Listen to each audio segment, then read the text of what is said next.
کہا ہی جاتا ہے کہ مجرم ہوں جہاں پر کا محشر میں بچا لینا، رسول اللہ صلی اللہ علیہ وسلم سے جو ہم آخرت کے حوالے سے اپنی کوئی اورینٹیشن بناتے ہیں تو وہ ایک مسلمان کی حیثیت سے یہ ہے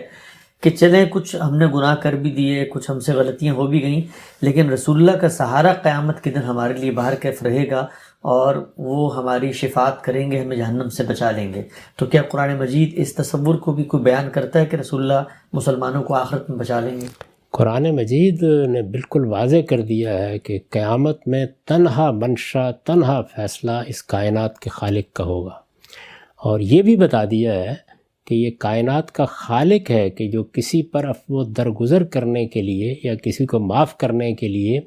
کسی کو بات کرنے کی اجازت دے گا۔ اس کی اجازت کے بغیر کوئی وہاں اپنی زبان نہیں کھول سکے گا،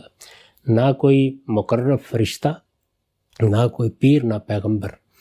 ذات خداوندی کی طرف سے اذن جس کے لیے ہوگا، جس کو اذن ہوگا وہ بات کرے گا، اور بات بھی وہ ہوگی جو میرٹ پر ہوگی، سچائی کی ہوگی اور ٹھیک ٹھیک بات ہوگی۔ تو اللہ کا ایک قانون ہے جو قرآن میں بیان ہوا ہے، اس قانون کے مطابق یہ سب معاملات ہوں گے۔ اس لیے لا اللہ ہی سے لگائیے، معافی اسی سے مانگیے۔ اگر رسالت مآب صلی اللہ علیہ وسلم کو بھی اذن ملے گا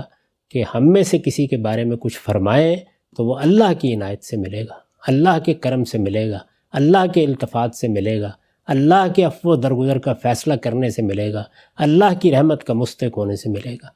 تو اس وجہ سے اللہ تعالیٰ نے قرآن میں جو تصور دیا ہے وہ یہ ہے۔ اس کو بھی اگر آپ تفصیل سے سمجھنا چاہیں تو میری کتاب میزان میں شفاعت کے باب کا مطالعہ کر لیں۔